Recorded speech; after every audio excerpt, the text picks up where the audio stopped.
see you and welcome you if you help us get through this here. House Bill and Senate Bill 76.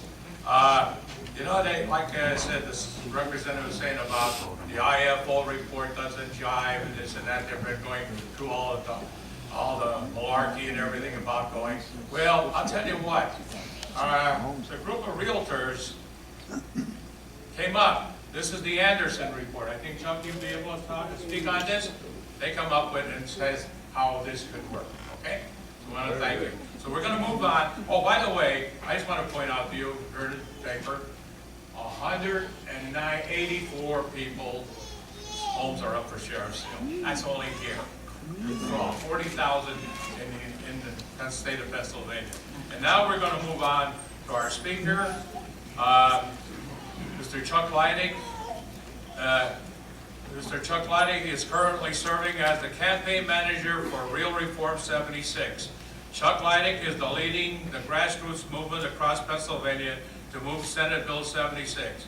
He has advocated for real property tax reform for a number of years and believes that the Senate Bill 76 is the appropriate solution. Separately, he is also the Governor's Affairs Director for the Reading Berks Association of Realtors.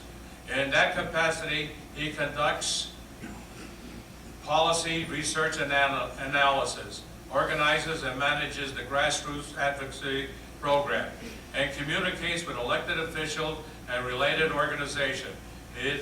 He has his master's degree in public administration and a bachelor's degree in political science. I want to welcome you, Chuck Leidig.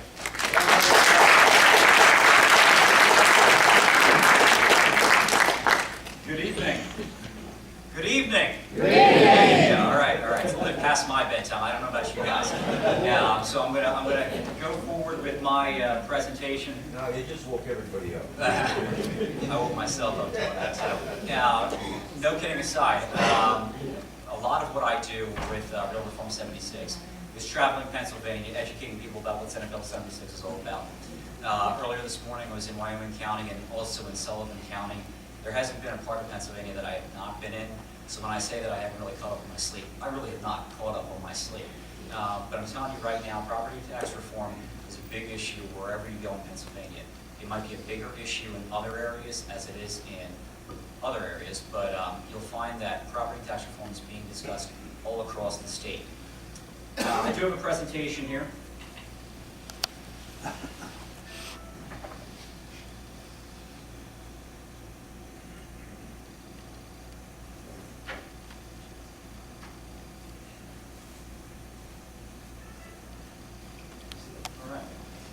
So why is it called Real Reform 76? First things first, property tax reform has been discussed for longer than I have been alive. One of the things that I did when I got involved with this overall initiative was I did a simple Google search. So I typed in the school property tax elimination in Google, and I put Pennsylvania right next to it. I found a number of articles from the 70s and the 80s talking about very similar pieces of reform. So this is something that's been discussed for a number of years. Finally, in I guess in 2012, 2013, prime authors of Senate and House Bill 76 put together a piece of legislation that Pennsylvania Association of Realtors conducted a study on, as well as the Independent Fiscal Office, and both found that Senate Bill 76 would be a solvent program. And I'm going to be discussing that today.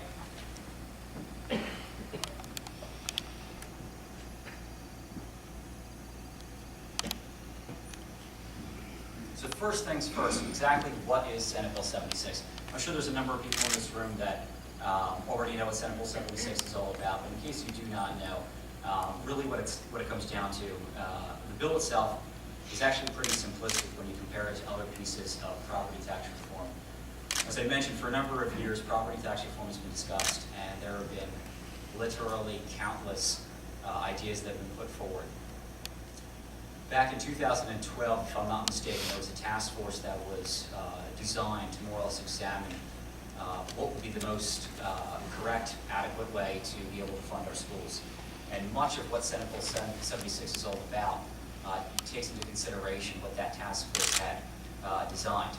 So in short, what it does is it eliminates school property taxes. You will still have county and municipal property taxes, but the county municipal property taxes don't carry such a burden as your school property tax bill probably does. Now, in turn, what that will do is increase the personal income tax as well as the sales tax. What would that mean? So the personal income tax would increase to 1.27% more, and the sales tax would increase an extra percent. Currently, our focus is in the Senate. We're talking about Senate Bill 76 a lot, and I see a lot of people in the audience have more or less flyers that say I support Senate Bill 76. There is a companion bill in the House called House Bill 76, but right now, as some of the champions of 76, both in the Senate and the House, have already indicated, a lot of the support we're seeing right now is in the Senate. The Senate, primarily due to your success, has really heard the cause of what people want, and what they want to hear is some sort of real property tax reform. So Senate Bill 76 is really where we're focusing our efforts right now. We've got 25 current co-sponsors in the Senate. We've also been told that we have a couple other individuals that are considering adding their names to the bill. So overall, if you do not know, in the Pennsylvania Senate, we have 50 senators. You need 26 for it to pass and to go into the House. So you can see why our focus right now is in the Senate. The House is a different story, and I feel for all four of you, because these guys are real champions for the homeowners here and the property owners that are here. But they have serious challenges. When you have 203 House members in the House, it's a very difficult thing to get anything accomplished, whether it has a strong amount of bipartisan support. So I encourage you to continue to thank them. I encourage you to continue to educate them about what 76 means to you.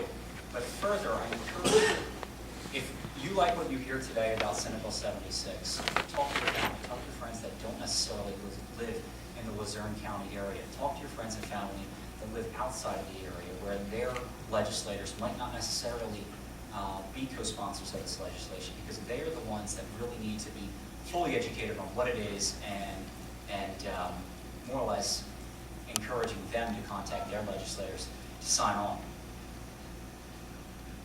So, it's very simple to just talk about property taxes getting eliminated. That's the simple part. But really, what's important is you want to make sure that your schools remain funded. You want to make sure that the schools have that opportunity to continue to function well. So what Senate Bill 76 does is creates more or less a line item in the budget called the Education Stabilization Fund.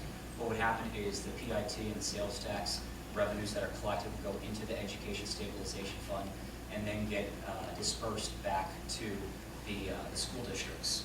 Now what this PowerPoint presentation says, what will happen is, before those operating purposes, equal to the previous year, but you will see increases seen every single year, more or less at the rate of inflation, which is around 2% every single year. So we've talked a little bit, some of the legislators talked about it a little bit, in terms of those more wealthier school districts. I'm going to tell you right now, from what I've been doing across the state traveling, I've had some individuals say, you know what, school property taxes don't affect me, and frankly, I'd rather pay more in school property taxes. Well, Senate Bill 76 would have passed. They obviously would not be very happy with this. So there is an item in the bill that allows for local school districts to raise more revenue if they wish to do so. However, it needs to go before a voter referendum. So the actual constituents of that particular school district would have to vote for that tax increase. Oh, and something I should mention. So let's just say that Senate Bill 76 were to pass, and those school districts wanted to increase a local tax. They would not be able to touch the property tax ever again under this bill. So they would have to increase more or less some sort of local income tax or a local business tax if they wanted to see some sort of tax increase. But again, remember that it is via a voter referendum. One thing that we wanted to make sure that we took a look at, both the IFO report as well as, and Charlie mentioned, the AEG report, the Anderson Economic Group, the outfit that actually did our economic study. So those two took a look at the long-term stability of personal income tax as well as the sales tax, and took a look at whether or not they would be more or less reliable in any type of economy. Now, what we learned was that the state revenues from these taxes have actually been more stable than a variety of other taxes that have been discussed in other property tax reform proposals in past years. Again, both our report as well as the IFO report both indicated the stability of those numbers. Something to keep in mind, whenever I'm at groups like this, a lot of people come up to me afterwards and they say, listen, I'm not really too sure if Senate Bill 76 is the appropriate answer because we feel that it's a threat to local schools. Now, first things first, local schools still have the ability to utilize the funds that are coming back via the Education Stabilization Fund for their operating purposes. And something else to keep in mind is that a lot of times, and it's not due to the fault of any of the legislators that are here, we have a lot of legislators across Pennsylvania that attach mandates and what have you, but you also see it on the federal level where they push all these mandates on local government. There are no new mandates that are going to be attached to the funding that's coming back via the Education Stabilization Fund.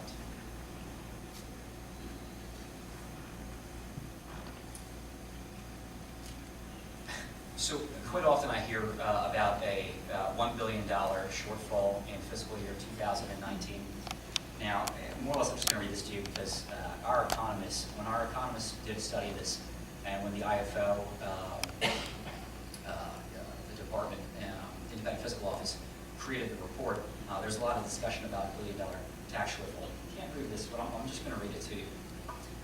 The shortfall is due to the fact that schools are projected to increase their property taxes by $2.2 billion, which is 16% more than, which is also double the rate of inflation from fiscal year 2015 to fiscal year 2019. The state's Education Stabilization Fund, created by 76, is a solvent program. It's just that the amount paid to schools by the state will be less than the future increased property tax levels. So in other words, the school districts will still see increases in funding every single year, but less than what they would have received if they were collecting property taxes. The $1 billion quote-unquote shortfall is actually $1 billion back in tax relief because the schools and the state would collect $1 billion less in tax revenue combined. So you can really imagine what that would do to the Pennsylvania economy, having that kind of money back in people's pockets. The next thing I want to show is this chart that's showing the growth of property tax spending since 1993. It's a little difficult to see, but I believe it's the black line. The black line shows more or less the increases in property taxes over the course of time, and it's pretty substantial when you take a look at that. Now, the red dotted line is the CPI, which is the Consumer Price Index. A lot of economists will equate the CPI to the rate of inflation. So you've seen that property taxes have increased that more than the rate of inflation since 1993. A lot of times, individuals will share with me, the sales tax. I don't think the sales tax is an appropriate way to help fund our schools because it could potentially hurt more people than help. So first things first, property taxes are really what are kicking people out of their home. I think it was Charlie that mentioned earlier the amount of people that are either struggling to keep their homes or individuals that get kicked out of their homes. That's the real regressive tax, is property taxes.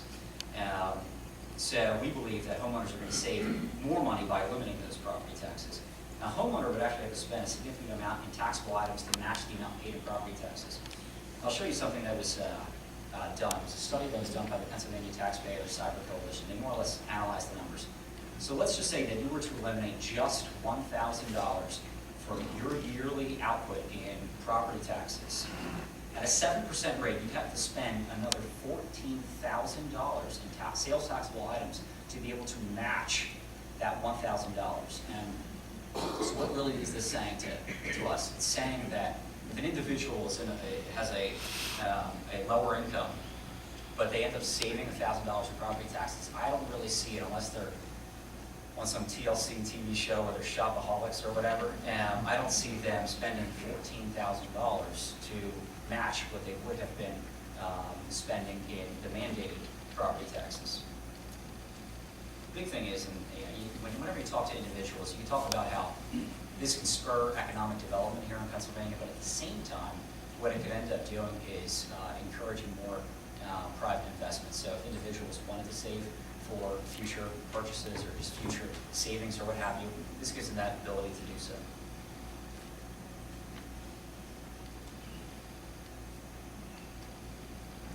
So why Senate Bill 76? Why is the Pennsylvania Association of Realtors advocating on behalf of Senate Bill 76? Well, first things first, I was told earlier there's a number of realtors in this room. I would encourage you, if you see any realtors in this room, talk with them for a little bit after this meeting. What happens is a lot of people don't really realize this, is that the Realtor Association on the local and as well as the state level are always advocating on behalf of property owners. As Charlie mentioned, I've been with the Realtor Association for a number of years, and it's been interesting because ever since I was a part of the association back in 2007, a number of people have always been coming up to me saying, property taxes are a really big issue for us. This is not just realtors, we're talking about the clients of these realtors, getting phone calls and what have you. So hearing all of those individuals reaching out to us saying that this is an issue, we wouldn't be doing our job right if we weren't speaking to them and advocating on their behalf. Next thing, we've done our homework. That's the next thing. We talked a little bit about 1776, some of the legislators touched on that. 1776, although the idea behind it was great, the numbers simply did not add up. That's really what it came down to. Pennsylvania Association of Realtors advocated more or less for numbers that would actually work. We provided some testimony in Harrisburg. We indicated that what they needed to do to make this bill work, and they more or less listened to us, the members of Harrisburg, members of the legislature in Harrisburg, and they modified the bill to reflect the needed changes. The other thing was, just because we're getting phone calls, just because we're hearing from you, just because a lot of you guys have been doing bus tours to Harrisburg, doesn't necessarily mean that this is a huge issue across Pennsylvania. We really needed to know whether or not it was that big of an issue. So we conducted two separate studies, and what these studies were more or less just phone calls that we did with the general populace here in Pennsylvania. And we asked them two separate questions. First things first, is it the responsibility of Harrisburg to control spending and find a way to fund our schools, as is mandated in the Pennsylvania Constitution?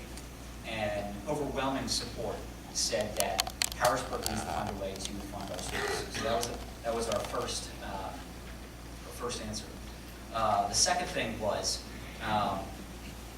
so property taxes get eliminated. What happens when you see an increase in your personal income tax and your sales tax? Are you honestly going to be happy with that? And that's something you have to ask yourself. That's something you have to do your personal math on to determine whether or not that's something that's suitable for you. So we asked that same question in a separate survey. 2-to-1 support, this is bipartisan, 2-to-1 support indicated that they would rather see that 1.27% increase in the PIT and that 1% increase in the sales tax if school property taxes could be completely eliminated. So when we heard that 2-to-1 support, we recognized this is something that Pennsylvanians do want. This, again, this is not some singular geographical area. This is statewide. I already said that. Property owners across Pennsylvania told us that this issue is very important to them. Part of what I've been doing, as I mentioned earlier, we have a grassroots plan in place. What I'll do is I'll stay afterwards if anybody has any questions. But part of what I've been doing is educating people about what Senate Bill 76 is all about. I can't begin to tell you, I have honestly been to at least half the counties in Pennsylvania, and I'm exhausted right now. I'm very tired. I'm a little thirsty. But it's certainly been a very interesting experience because you get that opportunity to really talk to people and to learn whether or not this is an issue that's impacting them. I actually see some people in this room that were in a meeting with me last week about an hour and a half away from here. So this is something that I know is a concern to people across Pennsylvania. And I know people are traveling just to discuss and just to hear this issue a little bit further. So last but not least, what can you do? As I mentioned, I'm going to stay around for some questions. If anybody has any questions, I encourage you, just come up to me after this. It'll be much easier. But what I can do for you is I can pass out this website. More or less, it just indicates, how can you help? It's a small little flyer, a little handout that indicates a little bit of what I discussed, but it also shares with everybody our website, realreform76.com. What our website does is more or less gives people an opportunity to learn more about what Senate Bill 76 is all about. And then from there, it also gives people an opportunity to send a message to their member of the state Senate, because again, right now our efforts are focused in the Senate. And then additionally, it gives you an opportunity to provide your story. Now, I know a lot of people want to stay anonymous, and you can certainly do that via this website, but a lot of people have been sharing how property taxes have impacted them. I have seen some people say that property taxes have not impacted them, but overwhelmingly, the individuals that have contacted us have told us that more or less they have to determine whether or not they are paying for medical care or property taxes, whether they're paying for schooling or property taxes, or whether they're paying for this or that or property taxes. So that gives us the opportunity to share those types of stories with members of the state legislature. Next, contact your senator. First things first, here in northeastern Pennsylvania, there's a lot of support from both sides of the aisle and both chambers in the Pennsylvania legislature for Senate Bill 76. But we certainly still need some more support. So again, I encourage you to reach out to your family and friends that are in this area. I mentioned the share your story. The letters to the editor are very impactful. I do know that legislators often read the letters to the editor because a lot of them have to do with what's happening in Harrisburg, what's happening locally and across their constituents' area. So they certainly want to keep abreast of that. So I encourage you to write a letter to the editor.